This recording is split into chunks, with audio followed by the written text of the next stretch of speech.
What if the people meant to protect you became your worst nightmare? What if a tiny, helpless baby, just 4 months old, was forced to endure something so horrifying, so beyond comprehension, that even hardened detectives were left shaken? This isn't just another case of neglect. This isn't just another tragic headline.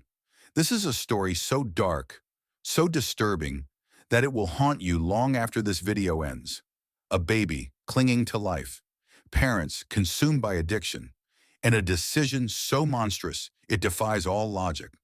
Tonight we unravel the horrifying case of Sylvia Sternadova and Miroslav, a couple so lost in their own drug-fueled world that they did the unthinkable to their own child. What led to this nightmare? Could it have been prevented? And most chilling of all, was this truly a one-time act of desperation or something much, much worse? Stay with me. This one is going to get dark. Before we dive in, if you're drawn to the darkest corners of the human mind, if you crave the truth behind the most chilling crimes, welcome to the evil psyche. Hit that subscribe button, turn on notifications, and get ready for a journey into the unthinkable. Because here, the truth is always more terrifying than fiction. The apartment in Prievidza, Slovakia, wasn't much to look at. A crumbling building, peeling paint, trash lining the hallways.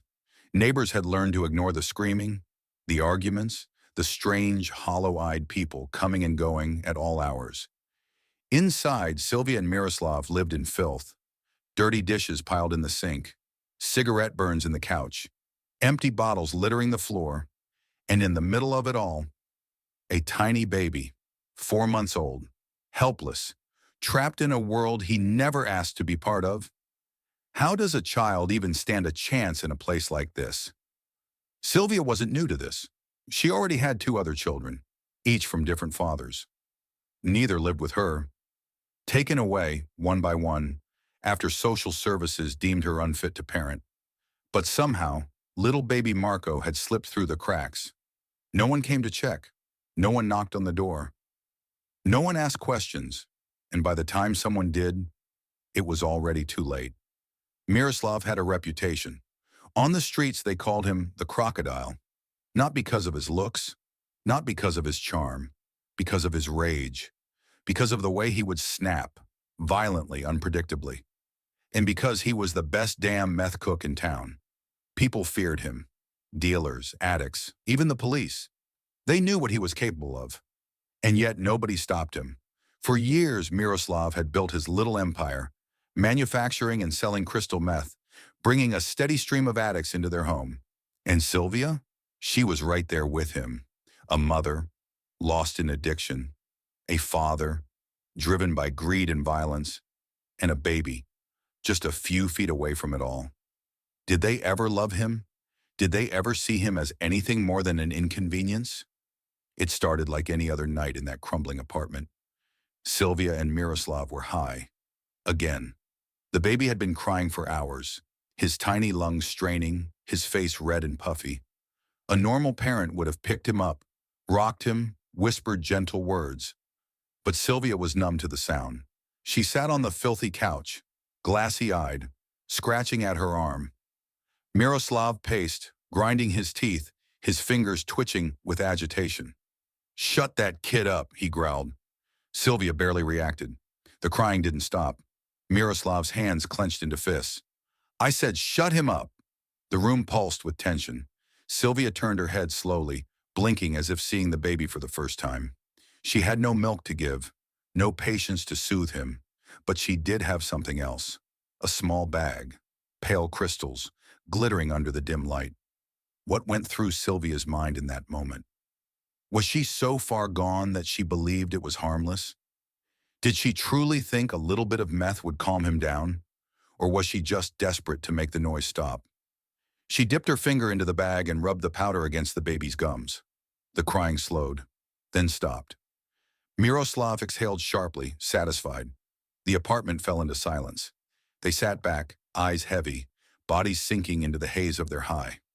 Outside, the city buzzed with life. Inside, a baby's body was shutting down. The next morning, Sylvia woke up to an eerie stillness. Something was wrong. Marco wasn't crying anymore. He wasn't moving.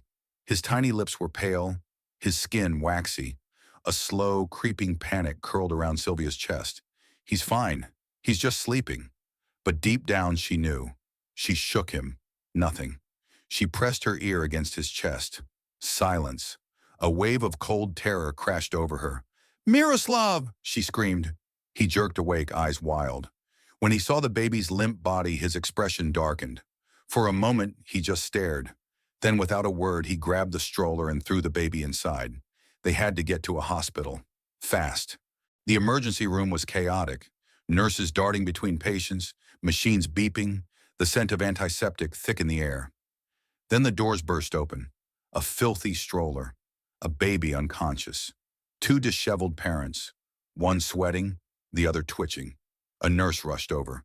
Sylvia's voice was shrill. "He's sick! Something's wrong! Help him!" They wheeled the baby into a room. Doctors swarmed. Eyes scanned monitors. Hands pressed against tiny ribs. And then, a nurse gasped. His pupils were blown wide. His tiny heart barely beating. Something was inside him. Something lethal. "Get toxicology down here." Now when the test results came back, a chill ran through the hospital. Crystal meth. A lethal dose. A dose strong enough to kill a grown man. For a moment, nobody spoke. The horror of it was too much. Finally, a doctor whispered, "Who would do this?" There was only one answer. The parents. The hospital called the authorities. Within minutes, officers arrived. They found Sylvia in the waiting room, rocking back and forth. Miroslav stood nearby, arms crossed, face blank. The lead detective, a stocky man with tired eyes, sat down across from her. "Tell me what happened," Sylvia stammered.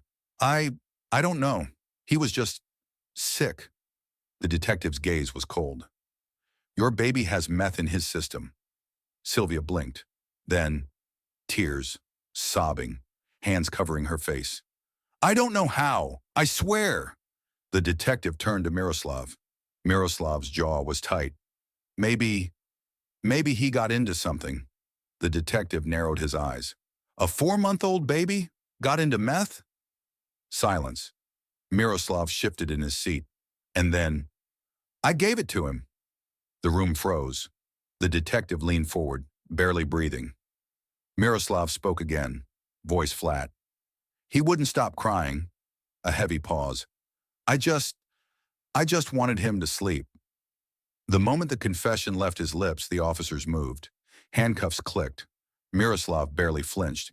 Sylvia screamed, reaching for him. "What are you doing?" No, it wasn't his fault." The officers ignored her.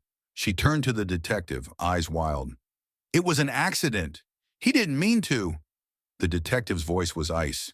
"You let this happen." Sylvia went silent. And just like that, it was over. The trial was a spectacle. Reporters swarmed the courtroom. The world wanted justice. But justice isn't always simple. Miroslav pleaded guilty. Sylvia claimed she didn't know. The prosecution painted them as monsters. The defense tried to argue it was a tragic mistake. In the end, Miroslav was sentenced to life in prison. Sylvia, 20 years. Was it enough? Could anything ever be enough? The baby never woke up. His tiny body remained hooked to machines, a life stolen before it even began. And as the world moved on, one question remained. How many other children slipped through the cracks? Because for every case that makes the news, there are 100 more that don't. So tell me, how do we stop this from happening again? And that is the horrifying case of the baby poisoned by his own parents. If you made it this far, I need to hear from you. Do you think the sentences were enough? Do you think Sylvia was truly innocent or just as guilty? And most importantly, what do you think needs to change to protect children like Marco? Let me know in the comments. And if you want more cases like this, make sure to subscribe to The Evil Psyche and turn on notifications because trust me, the next case is even darker. Until next time, stay safe.